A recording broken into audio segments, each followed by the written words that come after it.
दोस्तों जय हिंद, मैं हूं शम्स तबरेज और आप देख रहे हैं टाइम्स मेल। मिडिल ईस्ट में जंग के बादल मंडरा रहे हैं। उसी जंग का इंतजार हो रहा है जिसका बीते 4-5 दिन से इंतजार हो रहा है कि ईरान अब हमला करेगा, तब हमला करेगा, कब हमला करेगा। और इस जंग का इंतजार करते करते अमेरिका पूरे अपने लाव लश्कर के साथ इजराइल की मदद के लिए खड़ा है कि जब भी ईरान इजराइल पर हमला करेगा तब इजराइल का बचाव करने के लिए अमेरिका वहां मौजूद रहेगा। लेकिन इन सब से इतर जॉर्डन और मिस्र में कुछ ऐसी बातें चल रही हैं जिसकी जानकारी शायद किसी को नहीं, क्योंकि जॉर्डन ने बाकायदा अपने विदेश मंत्री को ईरान दौड़ा दिया है, तेहरान की रेस लगा दी है। और जो ये दौड़ाया है, ये सफ़र कोई मामूली नहीं है। इतवार के रोज़ जॉर्डन के किंग ने अपने विदेश मंत्री को ईरान के दौरे पर भेज दिया और जॉर्डन के विदेश मंत्री ईरान के विदेश मंत्री से मिलने पहुंचे हैं। और माना जा रहा है कि मसूद पेजिशकियान से भी उनकी मुलाकात होगी, जो ईरान के नए राष्ट्रपति हैं, और विदेश मंत्री से भी मुलाकात होगी। और ये भी माना जा रहा है कि इसका ताल्लुक इजराइल जंग से है। इस दौरे का ताल्लुक, ये दौरा इसलिए भी ख़ास है क्योंकि एक तरफ रूस ने अपने हथियारों को ईरान में शिफ्ट कर दिया है। IL-96 का बोइंग जहाज़, मालवाहक जहाज़ लगातार तेहरान पहुंच रहा है और हथियारों की बड़ी बड़ी खेप ईरान में पहुंचाए जाने की बात चल रही है पूरे मीडिया जगत में।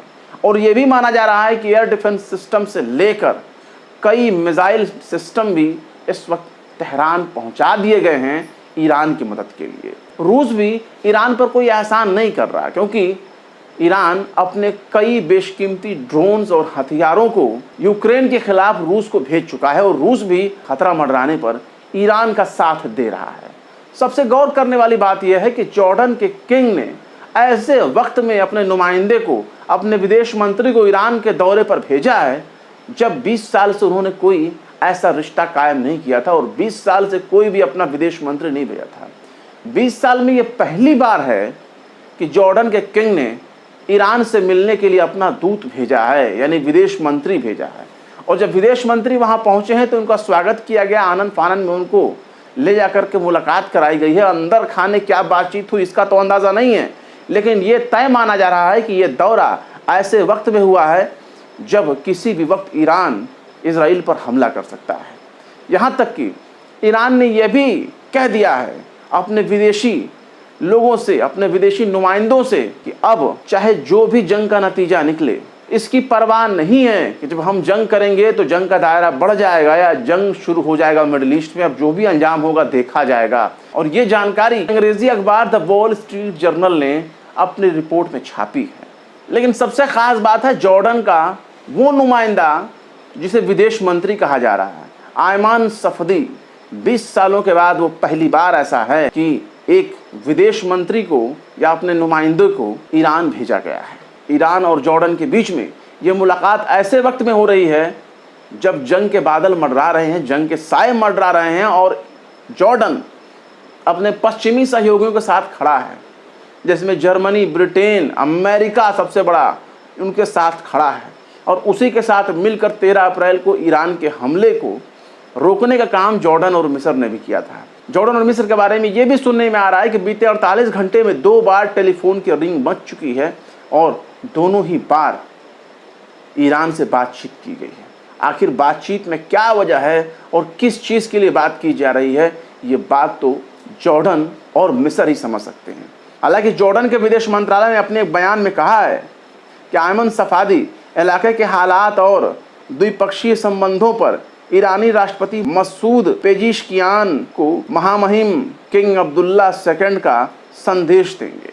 हालांकि आपको बता दें कि जॉर्डन ने आखिरी दफ़ा जो ईरान की आधिकारिक तौर पर यात्रा की थी वो दौर था 2004 का, और उसके बाद दूसरी बार अगर वो गए हैं तो ये आधिकारिक यात्रा पे गए हैं। लेकिन अभी बीच में मसूद पेजिशकियान की शपथ ग्रहण समारोह में जॉर्डन ने अपने निचले दर्जे के अधिकारी को भेजा था। मतलब वो ये दिखाने की कोशिश कर रहा था कि हम ईरान के साथ बहुत अच्छे रिश्ते नहीं रखना चाहते जितने रिश्ते अच्छे हमारे हैं अमेरिका के साथ, ब्रिटेन के साथ, नेटो के साथ, पश्चिमी सहयोगियों और सबसे ख़ास इजराइल के साथ। एक बात और भी बहुत गौर से देखी जा रही है और वो है इस्माइल हानिये का जनाजा।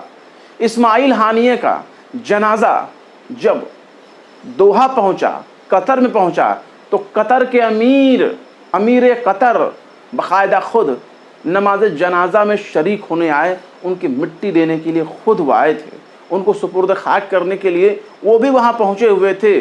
और गौर करने वाली बात यह है कि इस बार जो उन्होंने एहराम बांधा जाता है वो एहराम सर पे नहीं था, और इस एहराम ना बांधने के पीछे कई मकसद होते हैं। अरब में ये रिवाज है कि अगर कोई ख़ास आदमी अपने घर का आदमी, अपने फैमिली मेंबर अगर कोई इंतकाल कर जाता है, फौत हो जाता है, तो उसकी मैयत में एहराम बांध कर के नहीं जाया जाता। यानी ये करीबी के तौर पर दिखाया जाता है कि जो सामने जो मैयत है वो कोई बेगाना नहीं है, वो कोई आम आदमी नहीं है, वो हमारे घर का आदमी है।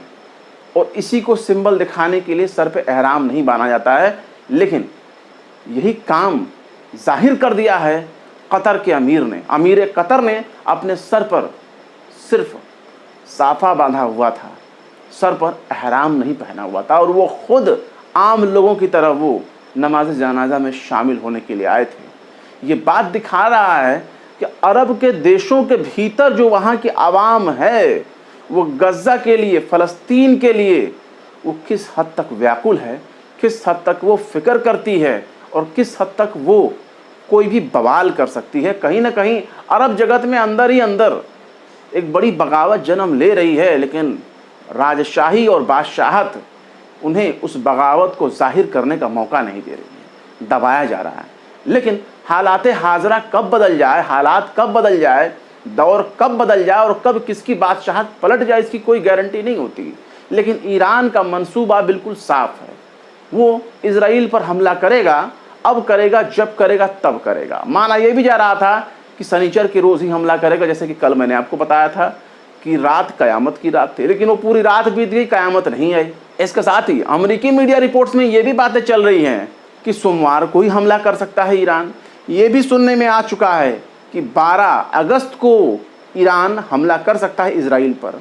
लेकिन खैर, जैसा कि मैंने आपको पहले ही बताया है कि गरजने वाले बादल बरसते नहीं, और बरसने वाले बादल जो होते हैं उनको गरजने की ज़रूरत नहीं पड़ती। और इस बार शायद ईरान बरसने वाला है, और बरसेगा तो बिना गरजे ही बरसेगा, बिना बताए ही बरसेगा। और शायद इसी वजह से पश्चिमी जगत में टेंशन है कि आखिर ईरान बता क्यों नहीं रहा है।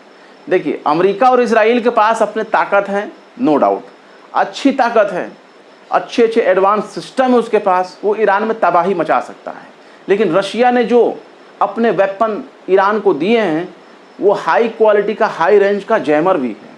यानी अगर फाइटर जेट ईरान की बॉर्डर में दाखिल होता है तो उसके मैकेनिकल सिस्टम, उसकी जो मशीनी इलेक्ट्रॉनिक सिस्टम है वो अपने आप जैम हो जाएंगे, बंद हो जाएंगे।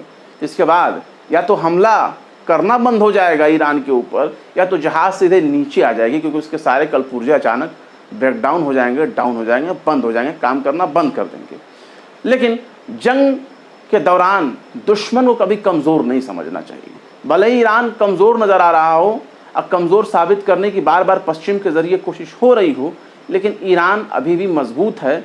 और जो अंदर से मजबूत होता है वो अपनी मजबूती को जाहिर नहीं करता, उसका शक्ति प्रदर्शन नहीं करता। शक्ति प्रदर्शन ऐसे ही वक्त में करता है जब जंग होती है, और क्योंकि जंग में ही ताकत को दिखाने का मौका मिलता है।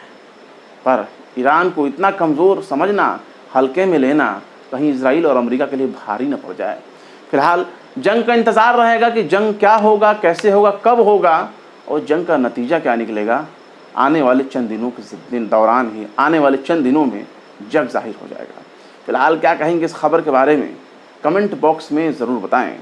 वीडियो पसंद आए तो लाइक करें, शेयर करें, और बेबाक, निष्पक्ष, स्वतंत्र पत्रकारिता को सपोर्ट करने के लिए आप हमारे चैनल टाइम्स मेल को ज़रूर से ज़रूर सब्सक्राइब करें।